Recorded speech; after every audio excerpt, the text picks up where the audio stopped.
Gg boneless fish cut in finger shape. A quarter cup all-purpose flour. 1 tablespoon mustard powder. 1 tablespoon salt.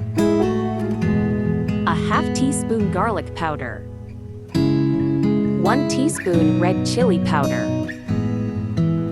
A half teaspoon black pepper powder.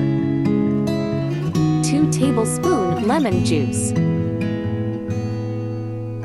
1 egg. Mix well.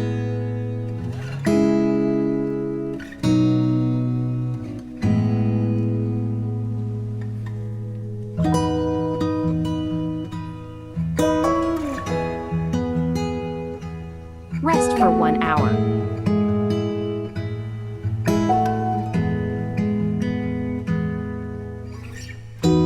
Breadcrumbs as required.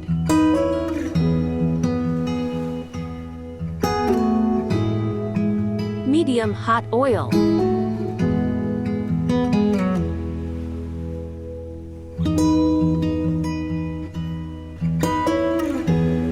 Fry on medium flame until done.